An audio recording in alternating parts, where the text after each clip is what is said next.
Mr. Terrence Stevens, a wealthy and influential magnate in the tech industry, was a man of immense power and quiet ambition.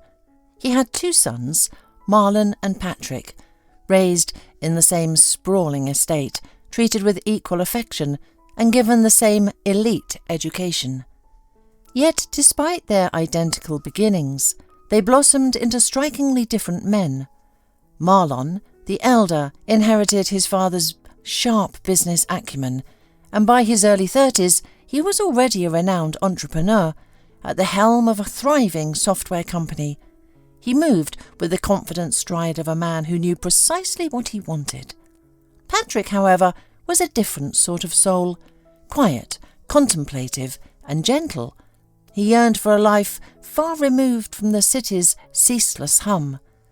The moment he turned 18, he packed his bags and left for a small idyllic rural town he had dreamed of since childhood, a place where the air smelled of pine and damp earth. Terence had tried desperately to dissuade him. "Patrick, my boy, why on earth would you bury yourself out there?" Terence had pleaded, his voice laced with a mixture of confusion and disappointment. "Look at Marlon, how quickly he's rising, building an empire. You're just as capable, if not more so. Get into business. I'll give you the perfect start. Why waste your potential in the middle of nowhere?" He simply couldn't comprehend his younger son's choices, the son he secretly, perhaps even unfairly, loved with a deeper, more tender affection than Marlon. But Patrick wouldn't hear a word of it. "No, Dad, please, understand. This isn't burying myself. I've always wanted to live in the countryside. The city's rush, the endless noise, it's not for me. I dream of cultivating organic vegetables, nourishing people with fresh, wholesome produce. What's so wrong with that? I'll build my own farm, you'll see, and I don't need any start-up capital from you."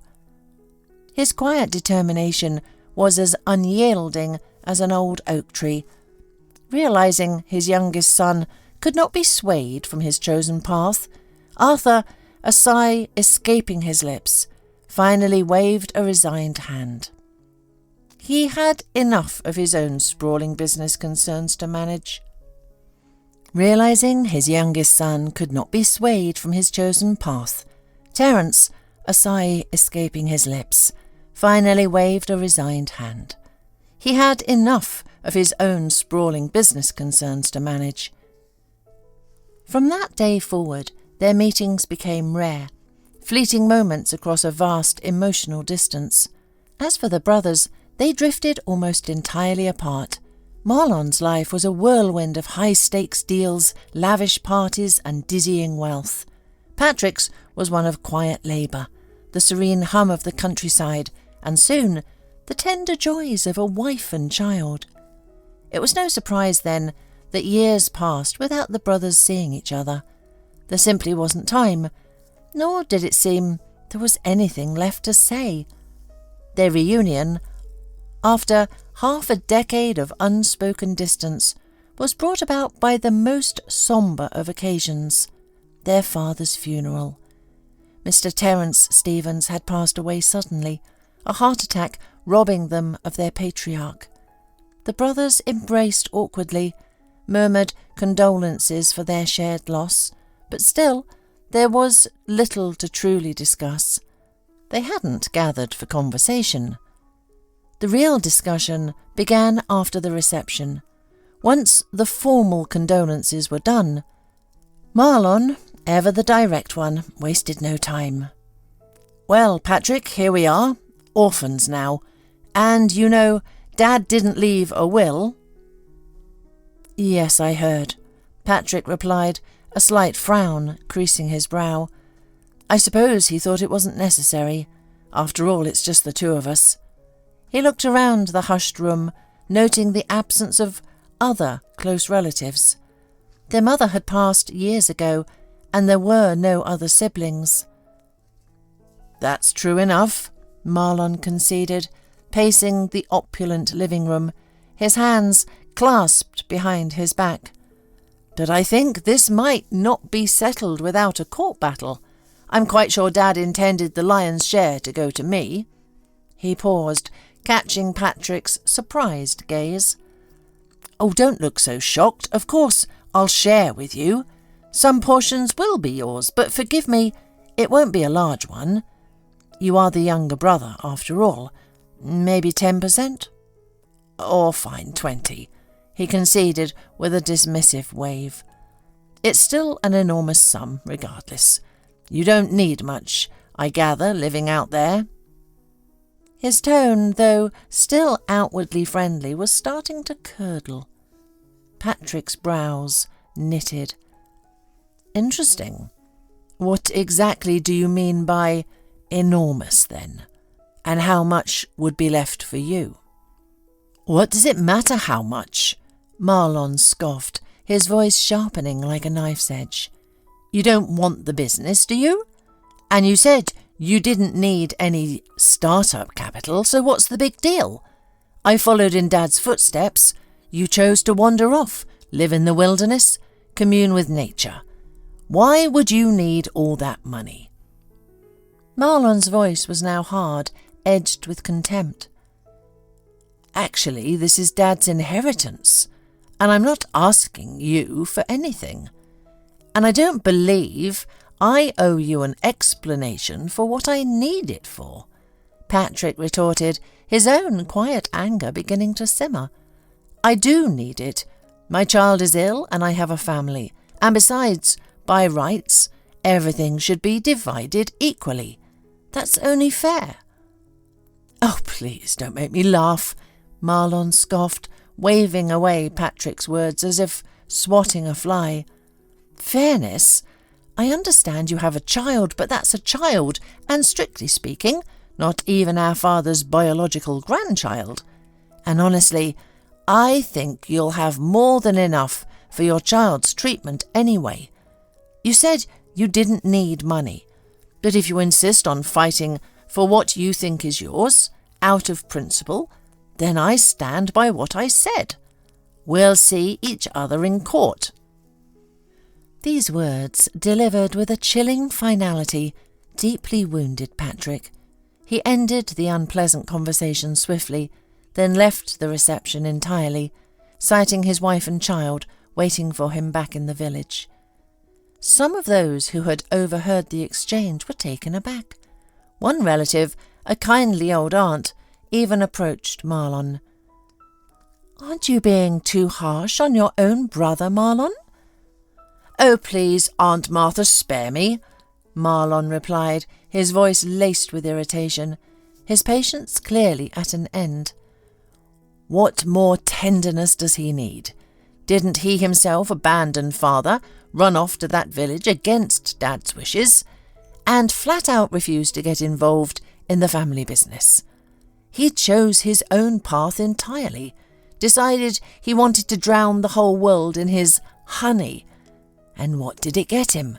A failed business venture, a marriage he never even told Dad about, never asked for advice, and then, to top it all off, he couldn't even have his own child. And now he's adopted some sickly kid who knows what's wrong with him, and expects my father's money to pay for it. Is that fair, in your opinion?" Perhaps father, being a man who took money very seriously, didn't write a will precisely because he intended everything to go to me. There was little to argue against, and indeed no one tried to contradict him.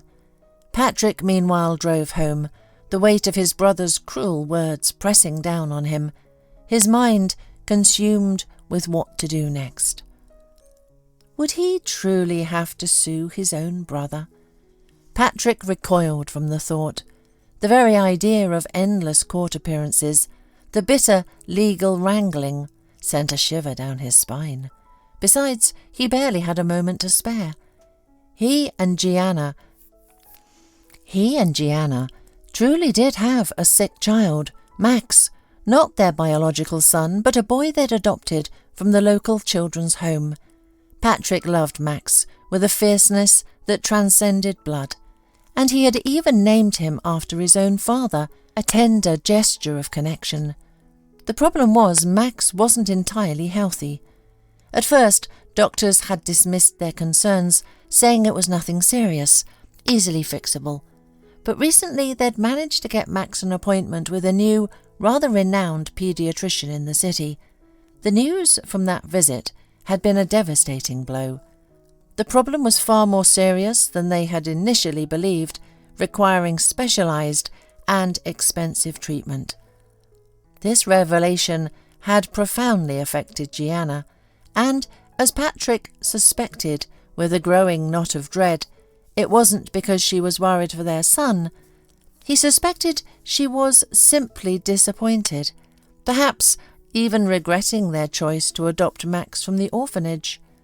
So when Patrick returned home from his father's funeral, he recounted to Gianna the cold, hard conversation about the inheritance. Gianna gasped, clutching her head drastically. Her usual composed features contorted into a mask of anger and despair. "So your brother wants to disinherit us? To cut us off completely?" "Well, not completely." Patrick tried to soothe her, his voice weary. "He said he'd still have to give us something, maybe 10 or 20%. "How can you be so naive?" Gianna's voice rose, sharp as a thorny bush. "We don't need his paltry handouts. We need everything. At least enough for Max's treatment, and so much more. How many times have I told you, Patrick, I'm sick of living like a peasant, like a forgotten serf tied to this dusty land?" Her words poured out, a torrent of long-held resentments. "If we get that inheritance, we could finally move to the city, live a decent life. Live a decent life? No worse than your brother, who flits from one high-end club to another, dining at exclusive restaurants, jet-setting to glamorous resorts, while we're out here shoveling manure and wrestling with these stupid bees." Gianna couldn't calm herself, her face flushed, her hands gesticulating wildly. "Gianna, what are you saying?" Patrick stared at her, genuinely shocked. "You knew perfectly well how we'd live when you married me. You said you loved this life. Now you're suddenly discontent?" "Discontent?" Her laugh was brittle, devoid of humour. "And I should be content. Tell me, Patrick, what exactly should I be happy about? The prospect of spending my entire life buried in the sticks? Or the constant burden of a sick child? Or perhaps the fact that I'll never be able to walk down a proper street in decent clothes and shoes, always trudging through mud in these awful rubber boots?" She waved a muddy boot in the air, as if it were a symbol of her eternal damnation. If you think this is a wonderful life, I'm thrilled for you." Gianna spat, her voice dripping with indignation. Patrick watched her, a horrifying realization dawning on him. Had he been so wrong? Had she merely been pretending all this time, playing the part of the loving wife and then the devoted mother? It certainly seemed that way now. Learning that the inheritance might slip through their fingers, Gianna's anger festered with each passing day. She lashed out at him constantly, her words like tiny stinging wasps, and finally declared that she wanted a divorce. Patrick, utterly exhausted by her relentless complaints and chilling lack of empathy, offered no resistance. Max, who had just turned 6, sensed the heavy, unsettling shift in the atmosphere between his parents, but he was too young to mediate, and Gianna, with a cold, mocking smirk, delivered her final blow. "You're the one who wanted a child, Patrick. You treat him yourself. I wash my hands of it." With that, she gathered her things, not many, given her complaints about their simple life, and left, slamming the door on a marriage that had already died. When Max woke up and learned his mother was gone, he cried for a little while, a soft, heartbroken sound that twisted Patrick's gut. Then he looked up, his big, innocent eyes questioning. "Mama's not coming back at all?" "I don't know, Max," Patrick whispered, pulling his son into a tight hug. "Maybe she will, but if she doesn't, I'll always be with you, I promise." The boy loved Gianna, had called her Mama since he could speak, but lately she hadn't paid him much attention, her warmth having noticeably cooled. Left alone with his son and the demanding farm, Patrick could no longer manage trips to the city. He had no idea what his brother's legal plans were. He could only cling to the faint hope that the court would somehow be fair. Marlon wasted no time. He was already preparing, consulting with high-powered lawyers, and doing everything possible to win the case. At one point, he even entertained the thought of forging a will, claiming he'd found it by accident, but ultimately decided against it, fearing the legal repercussions. His lawyer, a slick, confident woman named Ms. Caldwell, assured him that victory was in any case guaranteed. "Defeating Patrick will be effortless," Ms. Caldwell had stated with a confident smirk, but Marlon still harboured a strange, lingering doubt. His brother hadn't resurfaced, hadn't made any demands. Too quiet. Perhaps Patrick was planning something. Marlon decided to send a spy, someone to gauge his younger brother's plans and vulnerabilities. For this purpose, he chose Ruby, a young woman down on her luck who sometimes worked odd jobs as a cleaner on his vast estate. Marlon summoned her to his sleek, minimalist office. "Ruby," he began, his voice devoid of warmth, "I have a task for you, a simple one, but it requires discretion. My brother Patrick lives in that rustic little farm town. I need you to go there, gain his trust, and find out what he's planning, what his strategy is for this inheritance. The bigger the secrets you uncover, the more you'll be compensated." He named a sum that made Ruby's eyes widen, a sum that could pull her out of her desperate situation. "What if he doesn't let me in?" she asked, surprised, her voice barely a whisper. Marlon's smile was thin, mirthless. "Make him let you in. You're resourceful, aren't you? Cry if you have to. Tell him you have nowhere to live, nothing to eat. Tell him you can be a farmhand, a housekeeper, anything. You're strong, you can handle anything, right?" He handed her an address scribbled on a small card. "This is where you'll be working." Ruby, desperate and with limited options, agreed. One chilly autumn morning, she stood on Patrick's porch, the weight of her deception heavy in her chest, and knocked. Patrick, left to manage the demanding farm and a heartbroken child all by himself, was utterly overwhelmed, running on fumes. He listened to her tearful, pitiful story of homelessness and hunger, his own innate kindness overriding any caution. Without much thought, he allowed her to stay. Ruby felt a prick of guilt. The task Marlon had assigned her to spy on this kind, gentle man and his sweet little boy Max was not sitting well with her. Patrick, meanwhile, was simply grateful to finally have some help in their now quiet, often lonely home. Ruby proved to be an invaluable presence in their small, often chaotic farmhouse. She was remarkably capable, a whirlwind of quiet efficiency. She watched over Max with genuine affection, kept the farmhouse impeccably tidy, conjured hearty, comforting meals from their simple pantry, and generally brought a soothing order to their lives. Evenings became the highlight of Patrick's day, a quiet ritual when Ruby would serve him dinner, her presence a balm after long hours of solitary labour. He found himself opening up to her, sharing the painful story of Gianna's sudden departure and the crushing weight of his brother Marlon's attempt to strip him of his inheritance. As Patrick recounted his woes, Ruby felt a tightening knot of discomfort in her stomach. The contrast between Marlon's cold ambition and Patrick's simple, honest goodness was stark, and her obligation to spy and report back grew increasingly distasteful.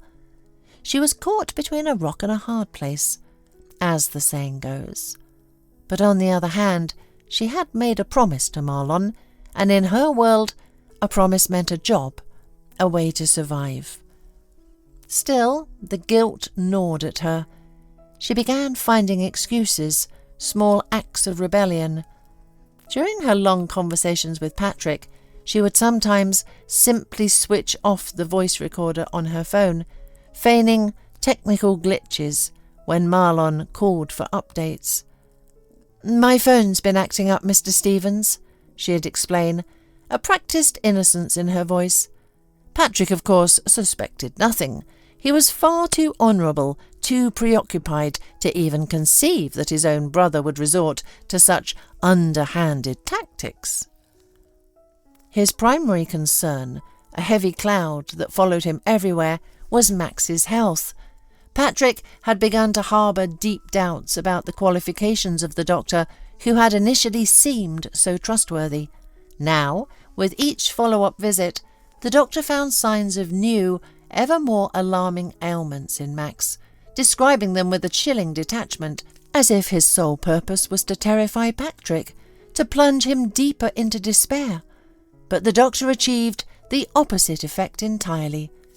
Instead of succumbing to fear, Patrick's quiet determination solidified into a stubborn resolve. He began to question all these increasingly dire diagnoses, the doctor's gloomy pronouncements, and decided, with a surge of renewed hope, to seek a second opinion. One crisp autumn morning, he dressed Max carefully, packed a small bag and set off for the city, heading towards a renowned children's hospital. Meanwhile, back at the quiet farmhouse, as Patrick was tackling his urgent medical quest, Ruby's phone buzzed. It was Marlon. "Ruby?" Marlon's voice crackled through the receiver, as formal and unyielding as ever. "Come to my office. Now. We need to talk." "Right now?" Ruby stammered, glancing around the empty house. "But Patrick isn't here, and I didn't tell him I was leaving." She started to protest, but Marlon, a man who tolerated no objections, cut her off with an impatient sigh. "Come immediately and bring all your recordings." "I can just send them to you, Mr. Stevens," Ruby tried, her voice a little too defiant. "Let's not argue, shall we?" Marlon's voice grew colder, sharp as ice. "I said you need to come now. I'm interested not only in the recordings, but also in certain questions that need to be discussed face to face. Don't waste my time." Ruby had no choice. With a heavy heart, she made the journey, first calling Patrick with some flimsy excuse about an urgent errand in town. The deception tasted bitter in her mouth. She had grown genuinely attached to both Patrick and little Max, their kindness a stark contrast to the cutthroat world she had inhabited.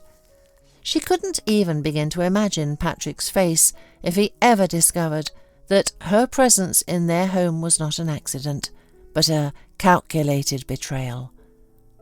When she arrived at Marlon's opulent office, the air conditioning chilling her skin even indoors, she handed over the recordings and dutifully recounted everything she had learned about Patrick's affairs. As she turned to leave, her task complete, she almost collided with a man stepping into the doorway. It was the doctor who had been treating Max, the very one who had delivered such disheartening news. Ruby mumbled a hasty greeting, but the doctor, a portly man with detached eyes, didn't even acknowledge her, Perhaps not recognising her outside the context of Patrick's farm, he merely swept past her, heading directly into Marlon's office. Ruby, gripped by a sudden inexplicable impulse, didn't leave. Instead, she lingered by the door, her ear pressed subtly against the polished wood, an unbidden urge to listen compelling her. What if their conversation concerned Max's health? "Well, how are things progressing?" Marlon asked, his voice unexpectedly warm, a stark contrast to the frosty tone he'd used with Ruby just moments before. The doctor's voice was smooth, confident. "Everything is proceeding exactly as planned. No one has noticed any discrepancies in the medical record I've provided. Your brother is still frantically rushing his son from one specialist to another, and they're all believing what I've written in the reports. So rest assured, for the foreseeable future, he'll be completely preoccupied. No time for inheritance battles, no time for court, no time for anything but treating his little boy for non-existent illnesses. And by the time he finally realises what's happening, Mr. Stevens, you'll have already won everything." A cold dread seeped through Ruby's bones, chilling her to the core. Non-existent illnesses. Max wasn't truly sick. The sheer cruelty of it made her gasp silently.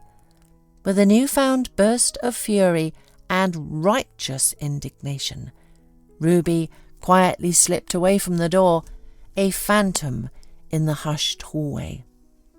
She practically flew down the stairs and raced back to the train station, desperate to get back to the farm. Now, she had no intention of keeping anything hidden. She was absolutely certain Patrick would be overjoyed, relieved beyond measure by what she had overheard. Ruby herself felt an immense, soaring relief. It meant Max wasn't nearly as sick as the doctor had claimed, and it was entirely possible he could be cured without those terrifying costly surgeries and procedures that were draining Patrick's time, money and spirit. Yes, confessing her deception would be humiliating, a bitter pill to swallow, but she desperately hoped that the sheer joy of the news, the truth about Max's health, would prevent Patrick from truly, deeply getting angry at her. Perhaps he would even forgive her. The weather, ironically, was glorious. The crisp autumn air was clean, the sun shining brightly. She practically leaped onto the commuter train at the last minute, so she didn't even have to wait long for the next one. The train car was blessedly empty, quiet. Unfortunately, that's where her luck ran out. A few shady characters loitering at the far end of the car noticed her. They were rough-looking, their eyes narrowing. It seemed her radiant, hopeful face, her sheer elation, had attracted their attention. They must have thought that someone in such high spirits surely had something valuable in her handbag, perhaps a recent windfall. Perhaps if she had just given them her meagre belongings, it would have ended there. But Ruby, fueled by her recent revelation and a surge of new determination, decided to stand her ground. She fought back, fiercely, desperately. As a result, the thugs beat her viciously and then, with shocking brutality, threw her from the moving train into the darkness of the tracks.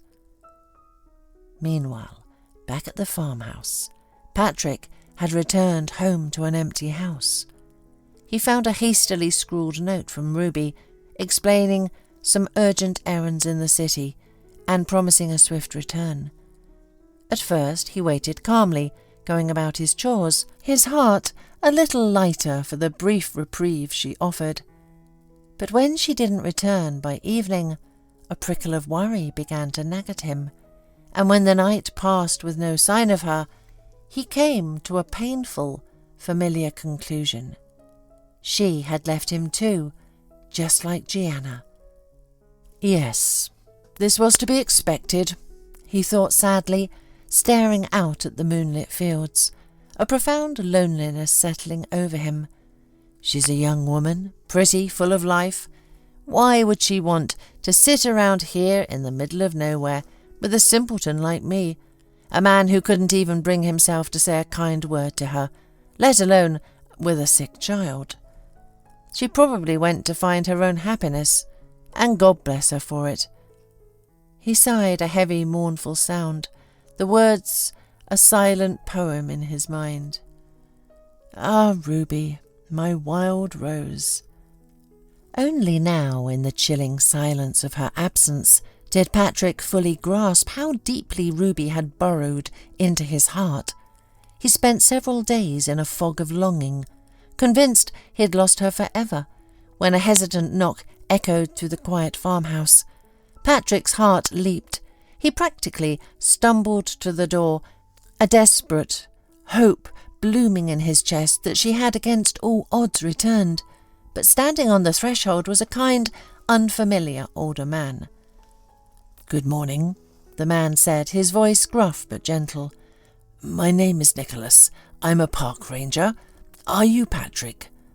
"Yes, I am," Patrick replied, a wave of confusion washing over him. Nicholas nodded, his gaze compassionate. "Well, I found a young woman near the train tracks. She'd been badly beaten. Looks like she was thrown from the moving train. Her name's Ruby." "Where is she? What happened to her? Is she alive?" Patrick gasped, his voice cracking with sudden terror. "Why didn't she come herself?" "She can't yet," Nicholas explained, his voice low. "She's at St. Jude's Hospital. Needs to rest, but she desperately asked me to find you. Said she had an important message for you, if I could bring you to her." Patrick didn't hesitate. He raced to the hospital, his mind a whirlwind of fear and a desperate prayer that Ruby would be all right. There, in the sterile quiet of her hospital room, her face bruised but her eyes clear and resolute, she told him everything. Every word of Marlon's cruel plot, every detail of the doctor's wicked deception, and the shocking, glorious truth about Max's health. "So, that's it," Patrick whispered, stunned, the words barely escaping his lips. His brother's monstrous betrayal was a bitter pill to swallow, a fresh wound to his heart. But the revelation that Max's illness was a fabrication, that their son could in fact be healed far more easily and less expensively than he had been led to believe, that news was like a sunrise after a long, dark night. And the knowledge that Ruby, despite her ordeal, would recover, with no serious permanent injuries, was a profound relief. Patrick took her hand, his thumb gently stroking her bruised knuckles. "You know, Ruby," he confessed, his voice thick with emotion, his gaze locked with hers. "When I thought you'd left for good, I was terrified. I realized I love you." A faint, tender smile touched Ruby's swollen lips.